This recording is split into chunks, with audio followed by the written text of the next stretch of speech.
So I'm here to do what I'm going to call an emergency podcast to discuss this Manchester United situation off the back of exiting the Carabao Cup yesterday at the hands of Grimsby from League Two. Now, we could do 20 minutes, 30 minutes easily talking about tactics, style of play, how we move forward from here, who fits into what position, who's to blame. But quite simply, it doesn't need to be that long because this manager has to go. Now, you have your fans out there who are saying now, can't keep changing the manager, can't keep changing the manager, can't keep changing the manager. We've done that time after time. There's even remorse about certain managers that we've let go, namely Jose Mourinho and Ole Gunnar Solskjaer. Ole looked like he was moving us in the right direction, and suddenly we hit a roadblock in a season where many thought we should be title contenders after signing Ronaldo, Sancho and Varane. We went backwards and he was fired before we even reached the middle of the season. Maybe that is a case of pulling the trigger too fast. Maybe even canning Ten Hag was too early. And some would say that this is the same for this manager, but I am definitely not in that camp. I have not been a believer in this manager for a long time now. And it simply comes down to this. If you're the Manchester United manager and you manage a club the size of Manchester United, it is a results-based football club. You cannot go into any press conferences and talk about how you are going to suffer.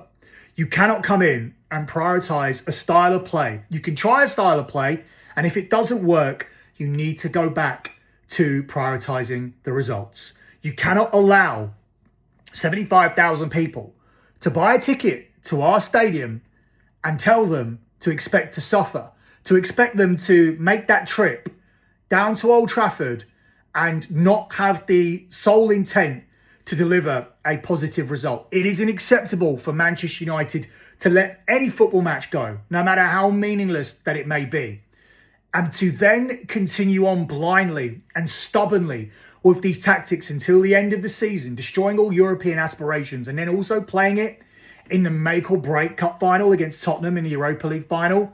That should have been a point where we sacked Ruben Amorim.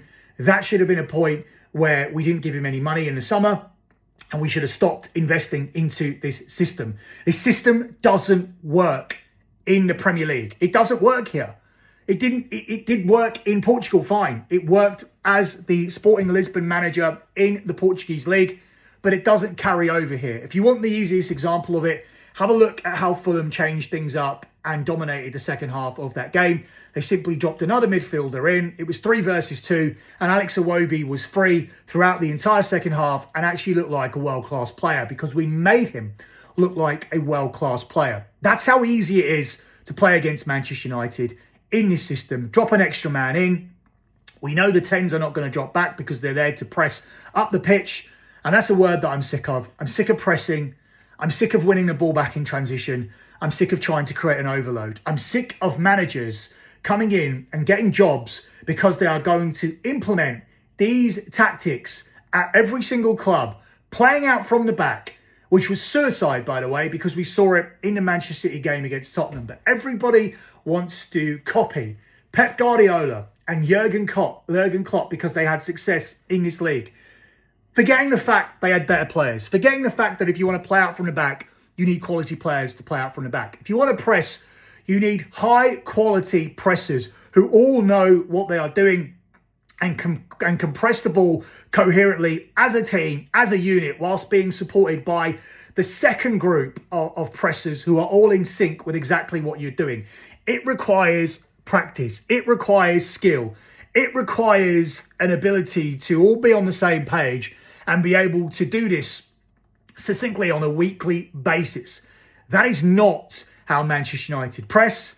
That is not what Manchester United do when they win the ball back in transition. Manchester United failed to create an overload, and Manchester United for a long time have failed to play out from the back.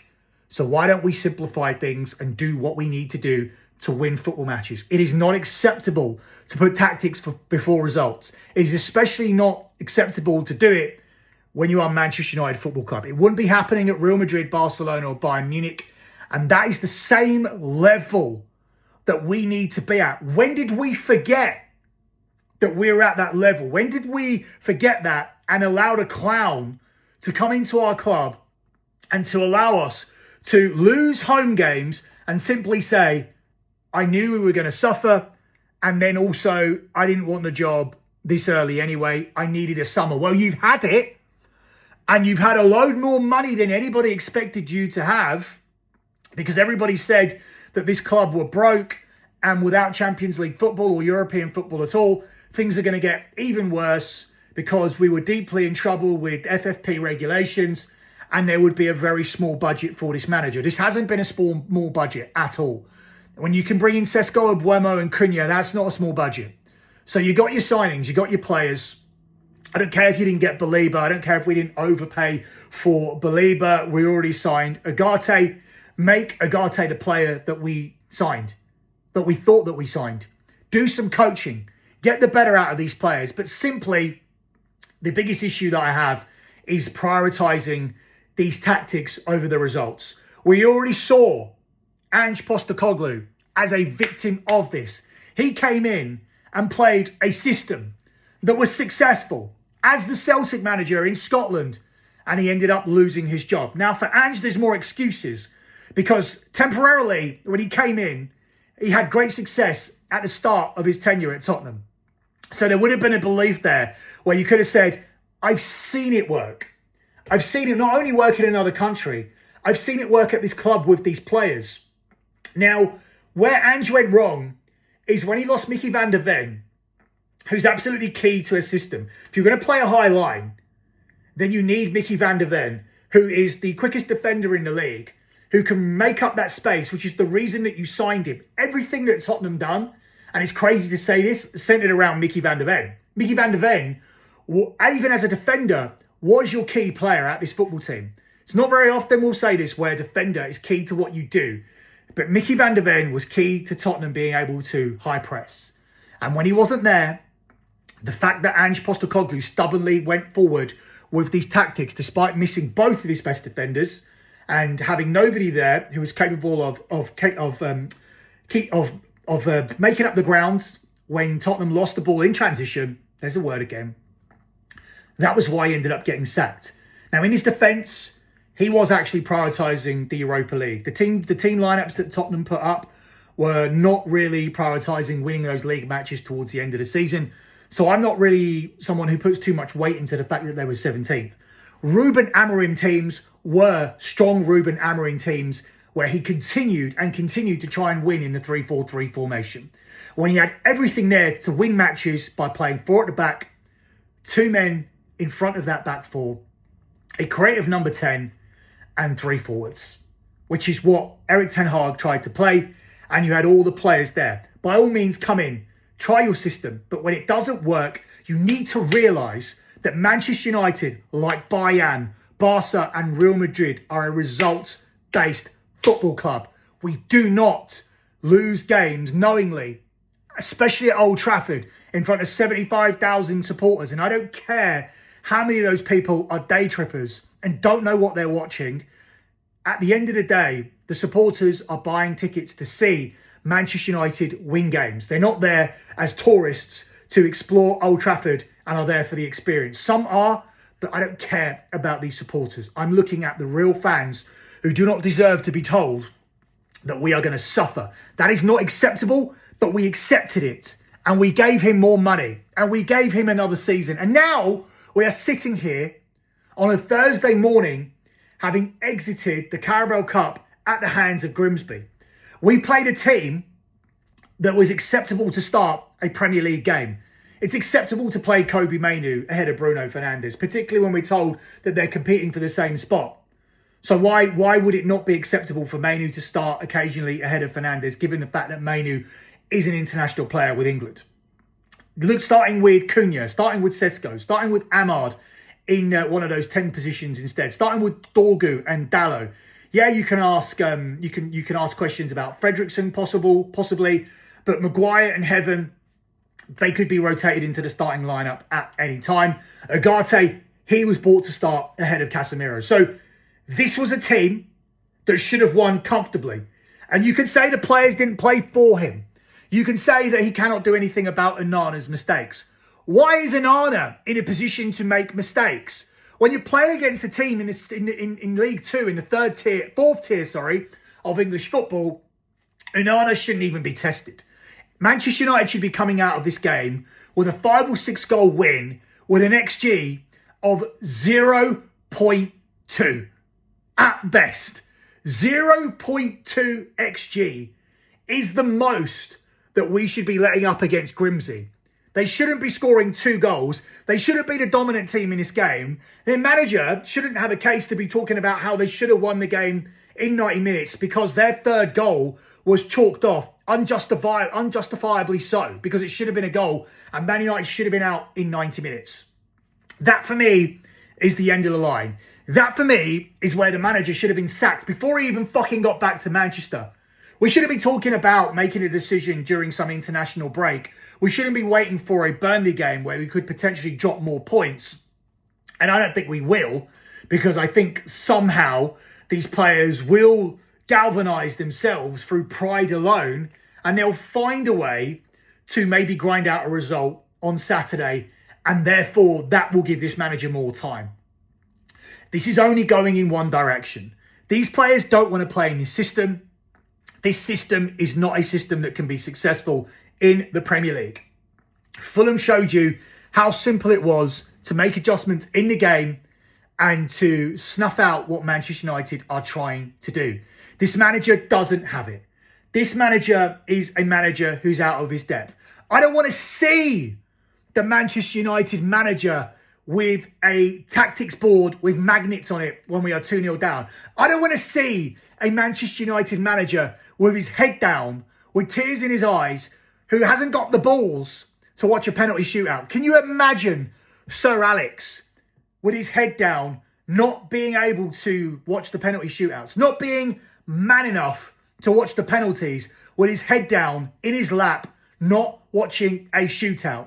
And you can also say to me, it's been a long time since we lost Sir Alex Ferguson, but that is the standard of Manchester United Football Club. Whatever the standard is and what you may think it would be for Barcelona, Real Madrid and Bayern Munich, don't forget that is the standard of this club. And somewhere along the lines, we forgot about that. And somewhere along the lines, our ownership felt that it was okay for this dickhead to come into press conferences and say, we are going to suffer. We are going to suffer a lot. No, we aren't. And we shouldn't. And we should never be saying that. We should never be openly coming out and saying that we are blindly going to prioritise tactics and formation over our results and allow 75,000 tickets to be sold in our Old Trafford Stadium, and to be allowing these teams to come here, teams in the bottom half of the table, to come to Old Trafford and to dominate games and to come away with 3 points because we are prioritising a formation that will never work in the Premier League. And this is a problem across the board with managers coming in. Everybody's trying to be the next Klopp. Everybody's trying to be the next Pep. I'm going to talk about this in more detail. I'm already ready for your EPL opening line report that I'm going to talk about. And I'm going to talk about this in the next video that I'm going to put out. So I'm a little bit flustered because I'm angry. And I was very angry last night, which is why I didn't do this video earlier. But just talking about this guy, talking about this club, talking about these tactics, talking about these players. And there's so much more I could even say. There was a moment yesterday in the game where I just wanted to throw my phone or my remote, whatever's closest to me, through the TV. When I saw Mason Mount score his penalty, stare at the opposing supporters, the Grimsby fans, and turn around with a shit-eating grin and go, ooh, ooh.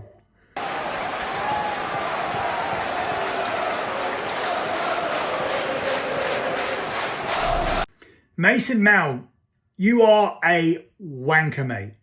You are the epitome of what the issue is at this club. First of all, we never needed to sign Mason Mount. Mason Mount plays in the same position as Bruno Fernandes. We know Fernandes is always going to play. Yet every manager has tried to find a way for these two players to play together. When Mason Mount is fit, which is very, very rare, by the way, every manager, for some reason, has tried to force this player into the team. Maybe it's because of the wages or what we played for him, but he is the epitome of everything that is wrong with this club. A overrated prima donna who provides nothing on the pitch. He has not provided goals. He has not provided assists. He has done absolutely nothing for this club. This is a massive contract that Manchester United are stuck with, among others, when we are talking about Mason Mount. A poor investment where you would not get back half of the money that you paid for him. And he, for me, would be on the scrap heap, along with those other players that we cannot sell. You see them in their training videos together, Anthony, Malacia, and Garnacho, who I'm actually a fan of, and I don't think he should be in that bracket, and Jadon Sancho. You see all those players all training together. We can't get what they're worth for them now. A lot of them are being sold for a fraction of what we paid, and that will eventually be the same case for Mason Mount once a manager finally comes in and works out that this player isn't good enough to play for Manchester United. But he has no remorse. He has no shame for the way that he's played, what he's delivered for this club compared to his price tag. He doesn't give a fuck about Manchester United Football Club. Not a single fuck. He's getting his money. He can score his penalty in a penalty shootout against Grimsby.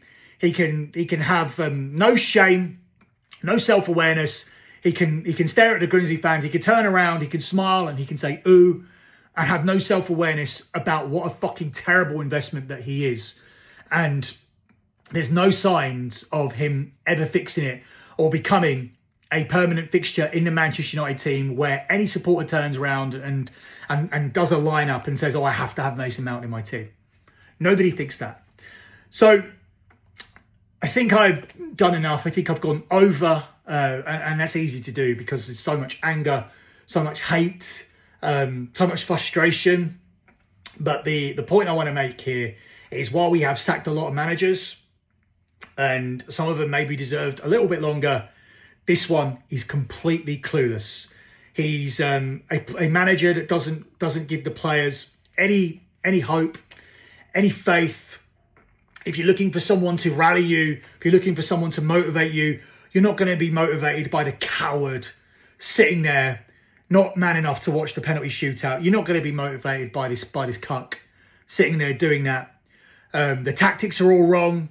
He's stubborn about the wrong things. We are in danger of losing Garnacho and Kobe Mainoo, who are two of the few success stories from this club. Garnacho, for me, is the best player that we brought through since Marcus Rashford.